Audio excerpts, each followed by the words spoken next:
à tous et bienvenue dans Top Sport, votre rendez-vous chaque lundi avec le sport alsacien. Top Sport qui s'installe cette semaine sur la glace de la patinoire de Lilleberg. Nous sommes donc à Mulhouse. On va évidemment parler de hockey sur glace avec les Scorpions de Mulhouse qui recevaient Brest pour la reprise du championnat de D1. Mulhouse qui s'est incliné in extremis après prolongation 3-2. Mais Mulhouse qui est toujours leader de cette D1, l'antichambre de l'élite. On va donc parler hockey sur glace, on va parler cyclocross dans cette émission à l'occasion des championnats d'Alsace qui avaient lieu à Morschwiller. On va parler volleyball aussi avec les filles de la SPTT Mulhouse. Entre Coupe de France, championnat et Ligue des Champions, un mois de janvier très chargé pour les vice-championnes de France. On se retrouve dans un instant pour parler de hockey sur glace. Je vous propose d'abord le résumé de cette rencontre entre Mulhouse et Brest. Quand Mulhouse, leader, accueille Brest, troisième, Lilleberg fait le plein et le spectacle est au rendez-vous. Le premier tiers-temps est assez équilibré avec des occasions de part et d'autre, mais personne ne trouve la faille. Les deux gardiens se mettent en évidence, notamment Michael Müller dans les cages mulhousiennes qui remplace Urach, suspendu. Il va pourtant s'incliner au milieu du deuxième tiers quand le Slovaque Prosvic marque de près et ouvre le score pour les Bretons.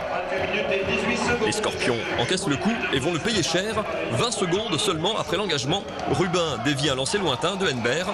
Brest fait le break 2-0. On pense alors les Mulhousiens KO, mais c'est au contraire le début du réveil des Alsaciens. Les Scorpions ne doutent pas longtemps et Tariq Chipo vient réduire le score moins de 2 minutes après le deuxième but brestois.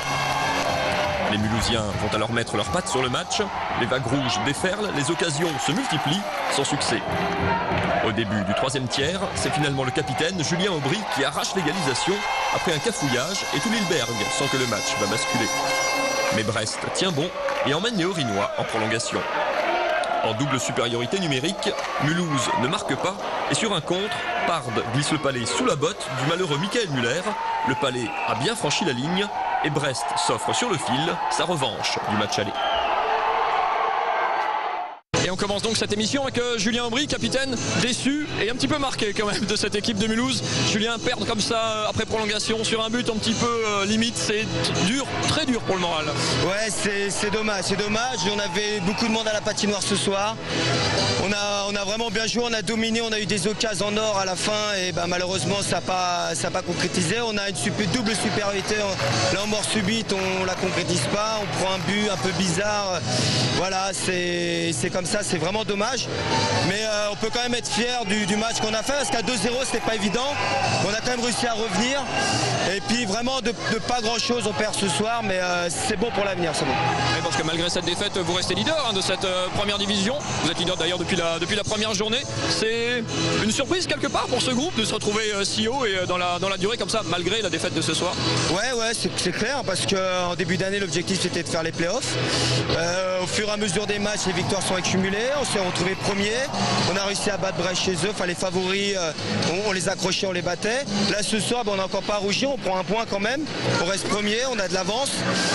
L'objectif, c'est d'aller le plus loin possible. Pour l'instant, ça marche bien. On espère continuer comme ça. Et puis voilà quoi. Parce que pour rappeler le principe, il y a la saison régulière en hockey où la Mulhouse est premier. Après, les compteurs sont remis à zéro dans une deuxième partie de saison, les playoffs où les 8 premiers s'affrontent. Vous êtes déjà quelque part dans l'optique de ces playoffs en se disant que Mulhouse a un petit peu changé de statut quelque part dans ce championnat. Ouais, c'est un peu possible, c'est vrai. On commence déjà à la préparation physique dans l'objectif de ces playoffs. À part vraiment si d'un seul coup tout le monde s'arrête de jouer, mais je pense qu'on y sera. À quelle place, je sais pas, on essaye de garder cette première place. Donc c'est très bien que les playoffs c'est autre chose. On n'a pas le droit à l'erreur, il n'y aura que 2 voire 3 matchs pour se qualifier à chaque fois.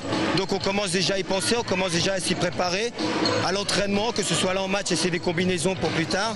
Des matchs comme ça nous servira pour plus tard. Donc non, dans notre tête, on est encore dans le championnat, mais on a quand même l'objectif des playoffs qui commence à se prononcer. 2 mois, ça va arriver vite, donc physiquement, il faut qu'on soit prêt, quoi. Merci beaucoup Julien Aubry, excellente suite de saison aux Scorpions de Mulhouse. On continue de parler hockey sur glace dans quelques instants. Petite parenthèse, je vous emmène à la découverte du cyclocross, c'est la version hivernale du cyclisme. Pas besoin forcément de glace ni de neige pour cette discipline 100% hiver. Petite découverte du cyclocross, c'était à l'occasion des championnats d'Alsace à Morschwiller. Regardez.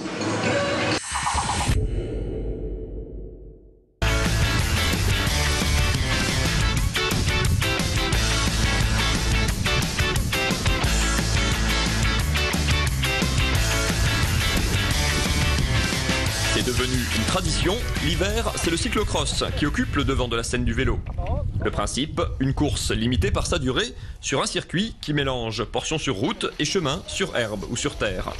Bref, ça reste du vélo, mais très différent du cyclisme traditionnel. Ça change de la route parce qu'il y a la partie technique qui est très importante, les dévers, la boue, les planches qui sont des obstacles supplémentaires. Les coureurs y trouvent une manière de varier leurs entraînements avec le côté ludique d'un terrain de jeu hors norme qui fait la part belle à la technique. C'est toujours du bien de pouvoir autre chose un peu, parce que là, on s'amuse un peu dans la boue, les trucs comme ça, c'est marrant. C'est plus sympa, on est plus près des spectateurs aussi, on passe moins vite. Là, dans la montée, on était vraiment bien encouragés, c'est bien, quand tout le monde qui crie, c'est une ambiance qui est sympa, c'est plus convivial que la route, quoi. Moi, par exemple, j'y vais juste pour le plaisir et il y a un côté ludique et ceux qui sont devant maîtrisent bien l'ensemble, en fait. Car ceux qui jouent la gagne, surtout à haut niveau, sont devenus de véritables spécialistes qui donnent la priorité au cyclocross. Le matériel, lui aussi, est adapté, avec des vélos plus hauts pour les franchissements, des pneus crantés et des freins spécifiques. Et physiquement, là aussi, l'effort est très différent d'une course sur route. C'est une course sur une durée très courte, 50 minutes, donc c'est à fond tout le temps, quoi. Par rapport à la route où on a des séquences de récupération, là c'est tout le temps à bloc, à bloc, à bloc, à bloc. Et sur des épreuves aussi courtes et rapides, il y a du coup moins de stratégie et pas vraiment de course d'équipe de possible. En route, plus tu montes de niveau, plus c'est par équipe, quoi. Tandis que je trouve que le cyclocross est beaucoup plus individuel que la route quand même. Et puis c'est le meilleur qui gagne au cyclocross, c'est comme ça, quoi. Avec 70 coureurs au départ, ce championnat interrégional avait plutôt belle allure et espère séduire d'autres cyclistes pour venir jouer dans la boue l'hiver prochain. Retour à la patinoire de Lilleberg avec Christer Eriksson, entraîneur. Comme votre capitaine tout à l'heure, j'imagine très déçu par le dénouement de ce match. C'est dur de perdre comme ça dans les derniers instants. Oui, mais c'est normal. Un sportif, il est toujours déçu dans le moment. Mais je pense qu'on peut être fier de cette match. On a une trêve plus décalée qu'eux qui n'avaient pas joué le 23 décembre. On n'est pas complet, on bosse bien. Moi, franchement, je suis fier du travail qu'on a fait. Malgré tout, comme dit, vous restez leader de cette première division. À la surprise de beaucoup de monde, est-ce que vous-même, quand vous avez composé cette équipe, vous vous attendiez à ce que ça tourne aussi bien? Parce que Mulhouse est leader depuis la première journée de championnat. J'avais espéré, attendez de nous tourner bien parce que j'ai essayé à construire justement une équipe. Je vais peut-être pas attendre d'être en leader à partir des premiers jours jusqu'à maintenant, mais c'est un championnat très intéressant, très serré. Brest est une bonne équipe, Reims est une autre équipe, Nice, bon, on peut perdre contre tout le monde, mais on peut aussi gagner. Je trouve que c'est vraiment le bon sport. Quand on est premier du championnat depuis le début de saison, forcément on voit qu'on attire du monde. Déjà c'était plein ce soir, on a refusé du monde devant nous parce que la patinoire était pleine. Ça donne des idées, forcément on commence à vous parler de montée en Magnus. Les gens attendent quelque chose du coup parce que quand on est premier forcément on a un nouveau statut quelque part. Mais moi je pense que Mulhouse a sa place en Ligue Magnus parce que c'est une ville, un public et un environnement qui mérite ça parce qu'on a vraiment notre place dans cette ville. Aujourd'hui on n'est peut-être pas, on ne possède pas tous les moyens pour monter. On sait qu'on a besoin d'un budget plus conséquent, on a besoin d'une structure et surtout on veut mettre en place une infrastructure pour les formations parce qu'on avait quand même aimé à former nos propres joueurs un jour. C'est terrible comme situation de se dire qu'on a peut-être les moyens de jouer la montée même si c'est encore long et en même temps que se dire que c'est peut-être un peu trop tôt pour le club, que dans un an ou deux ça serait mieux peut-être. Non mais on ne faut pas projeter une montée dans les temps. Les montées il arrive quand on est prêt et quand le moment est là. Moi je pense qu'on veut jouer cette année pour gagner et si on gagne on monte et on fait avec et on travaille en espérant de nos partenaires, les villes, nous-mêmes arrivent à récolter des moyens nécessaires pour à moins faire exister bien dans la Ligue Magnus, soit cette année ou 2, 3 ans, on ne sait pas quand on est prêt. Merci beaucoup Christer Eriksson, excellente suite de saison donc au Scorpion de Mulhouse. On va parler volleyball, il y avait un match dans la foulée du volley, c'est ce qui est bien à Mulhouse, dans la foulée du hockey pardon, vous traversez le boulevard, vous allez du hockey sur glace au volleyball. Les filles de Mulhouse jouaient en championnat, c'était contre Béziers, un gros mois de janvier pour les Mulhousiennes, championnat, Coupe de France, Ligue des Champions, gros programme, regardez. Vainqueur de Béziers, 3-7 à 1, Mulhouse a fait une excellente opération qui redonne le sourire à tout un club. Les filles de la SPTT ont ainsi renoué avec la victoire à domicile après 2 défaites. Elles doublent leurs adversaires du soir au classement et surtout, elles se sortent avec la manière d'un match piège.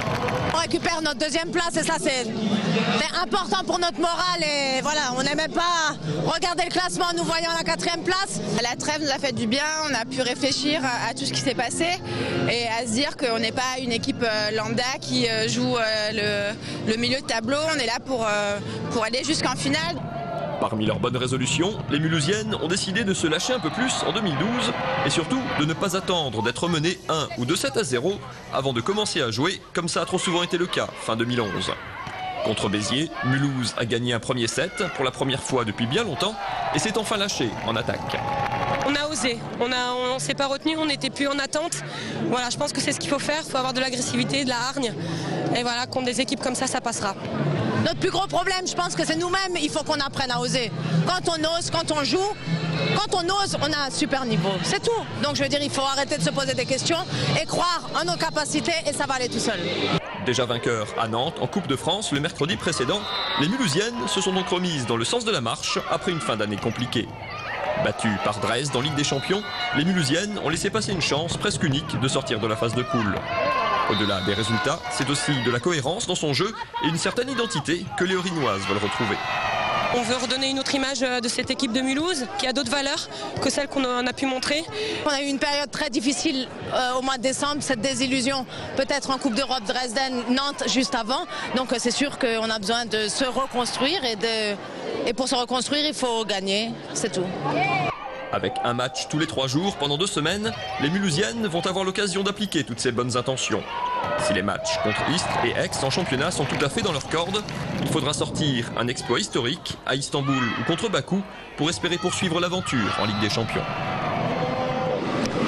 Et le prochain match à domicile pour les volleyeuses mulhousiennes, ce sera un très gros morceau, la réception de Bakou pour le compte de la dernière journée de Ligue des Champions. Ce sera le mardi 17, la même semaine. Prochain match ici à domicile pour la patinoire de Lilleberg pour les Scorpions de Mulhouse. La réception de Courbevoie, ce sera le samedi 21. Et puis avant de se quitter, votre rendez-vous sport de cette semaine, c'est la Coupe de France de basket avec Souffel-Weiersheim, le 2e club alsacien qui évolue en National 1. Il défie Orléans, un des gros bras de proie dans leur gymnase des 7 arpents. Le match, c'est mardi soir à 20h à Souffel. Vous retrouverez les meilleurs moments avec une émission spéciale présentée par Aurélien Gasser, mercredi à 17h30, 20h30 et 22h30 sur Alsace 20. On se retrouve nous la semaine prochaine. Bye bye.